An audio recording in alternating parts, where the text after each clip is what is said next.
La Fédération camerounaise de football et le ministère de l'Éducation physique et sportive au niveau du Cameroun se déchirent dans la rue. Qu'est-ce qui peut pousser ces deux illustres personnages de la République du Cameroun à se tirer à balles réelles? Et c'est donc le lieu pour nous ici de pointer du doigt les défaillances, n'est-ce pas, de ce climat relationnel quelque peu tendu entre ces deux institutions au sein de l'entité Cameroun. Nous parlons ici de sport. Le sport dans son ensemble est un élément indispensable pour le développement d'un pays. Il revient donc à l'État du Cameroun d'organiser, n'est-ce pas, cette activité qui, ô combien important dans le développement économique de ce pays-là, si ce secteur d'activité est bien géré. C'est pourquoi, de mon point de vue, le président de la Fédération camerounaise de football, Samuel Eto'o en l'occurrence, a été élu à la tête de cette institution pour apporter, n'est-ce pas, son expertise dans le domaine afin de redorer le blason du football camerounais, comme lui-même aime à le dire. Mais chemin faisant, 2 ans après, 3 ans après, on se rend à l'évidence compte que la relation entre son ministère de tutelle est quelque peu houleux. Pourquoi cela? C'est la question qui nous intéresse dans ce Foot Express. Les conséquences que je pourrais énumérer ici, c'est simplement, point de vue de l'entraîneur, on pourrait énoncer comme conséquence le manque de concentration, ou alors on va dire le manque d'application dans son travail. Il reste concentré sur ce qu'il sait mieux faire que personne d'autre puisqu'il a été sélectionné pour. Et donc, ces à côté influencent naturellement son travail. Si on quitte de l'entraîneur, on tombe sur les joueurs.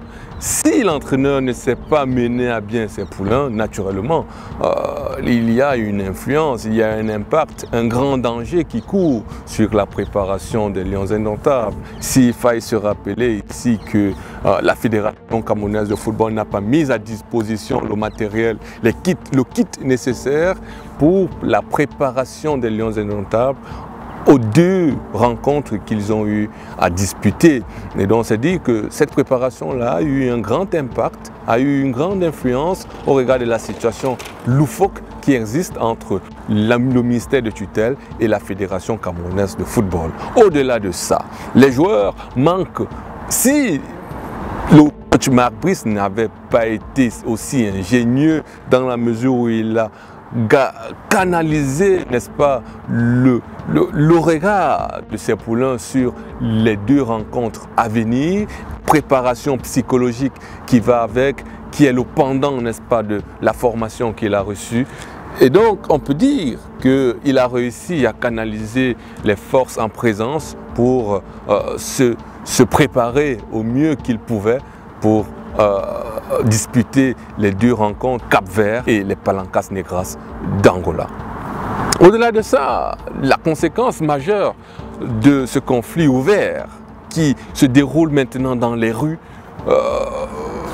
est celle qu'on pourrait naturellement donner, à savoir que elle empiète sur l'image du Cameroun au niveau régional, au niveau sous-régional, au niveau continental et au niveau international, dans la mesure où l'image que porte le président de la Fédération camerounaise de football ne se pas seulement aux 4 murs de la Fédération camerounaise de football. Il faille ici énoncer que ces 2 illustres personnages de la nation qui s'affrontent pour je ne sais quoi.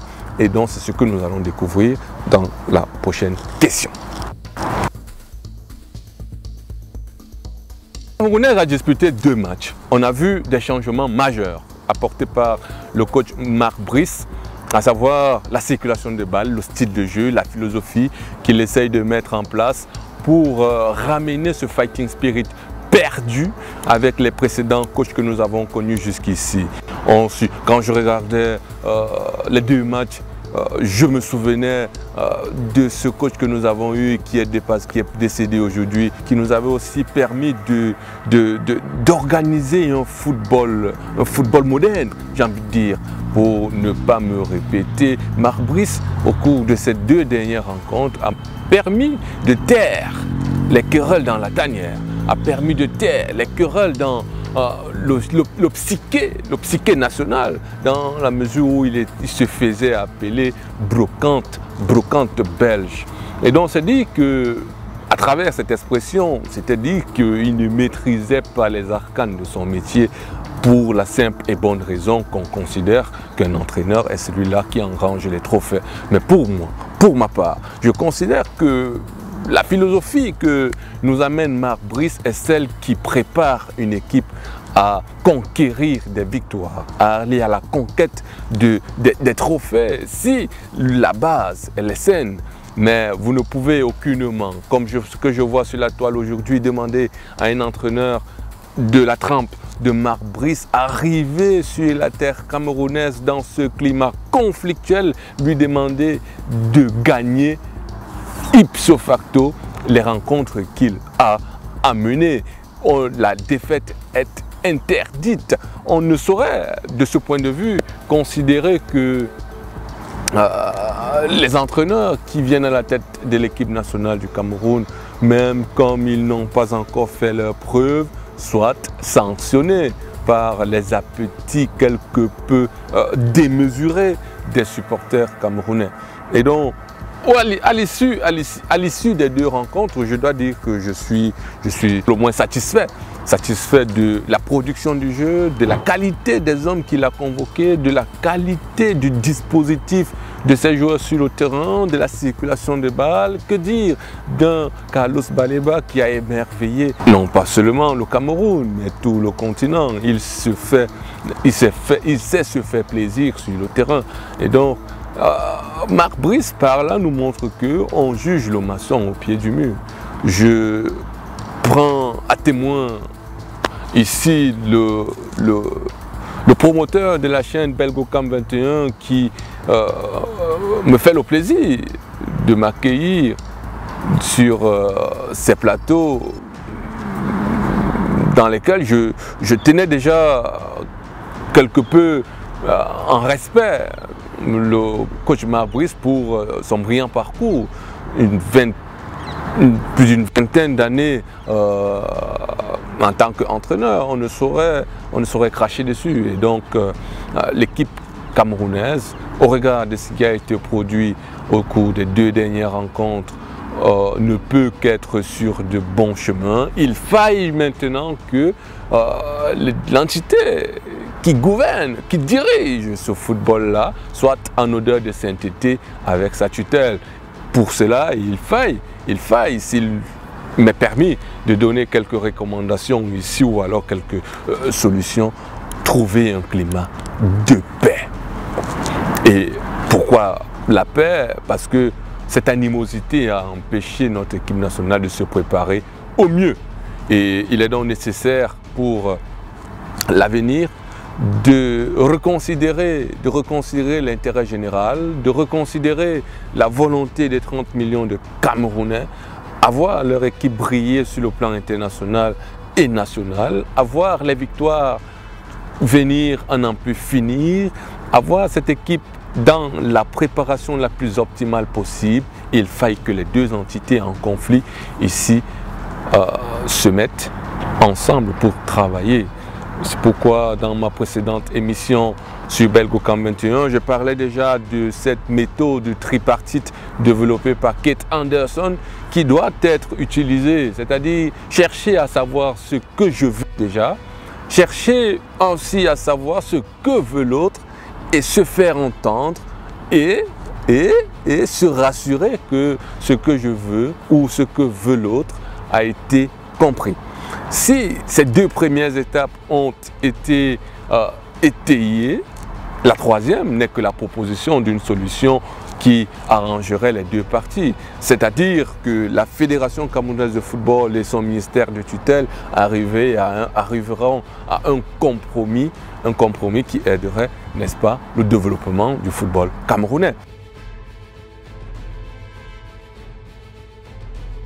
on a pu observer que Marc Brice, dans son management, n'essaie pas de faire adapter les joueurs à sa philosophie qu'il porte pour l'équipe nationale, mais essaye d'aller au contact des joueurs, voir le profil du joueur, voir maintenant comment est-ce que le profil du joueur là peut l'aider à construire une philosophie de jeu qui se greffe, n'est-ce pas, à l'ADN du Cameroun, à l'ADN du football camerounais, pour, n'est-ce pas, créer cette osmose-là et produire ce que nous avons vu jusqu'ici. C'est-à-dire, par exemple, quand il fait jouer un Carlos Baleba en piston, il sait que ce gamin-là est capable de le faire parce qu'il l'a vu le faire au niveau de Brighton. Quand on voit un Marc Brice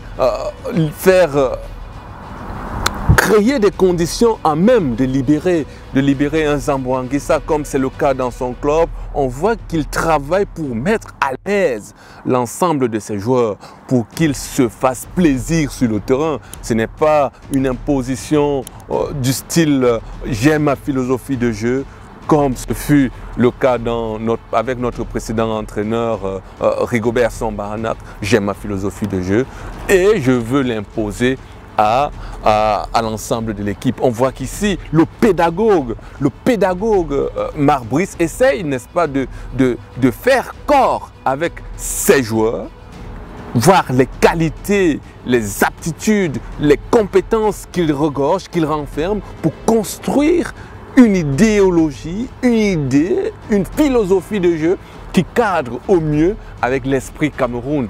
L'esprit Cameroun qui est cet ADN-là qui nous conforte inéluctablement dans la victoire. C'est pourquoi je considère que ce qu'il apporte aujourd'hui est bénéfique pour la construction d'une équipe pérenne, pour la construction d'un bloc solide, pour la construction d'une nouvelle idée de conquête de victoire, pour la construction même de la combativité au sein de l'équipe. On appelle ça une saine compétition au sein de cette équipe-là qui renaît à nouveau à travers les deux rencontres que nous avons vues jusqu'ici. On peut voir que cette saine compétition-là est revenue dans la tanière, ce qui est bénéfique pour le groupe, ce qui est bénéfique pour le coach parce qu'il a une possibilité de choix à nul autre, à l'infini, on va le dire ainsi.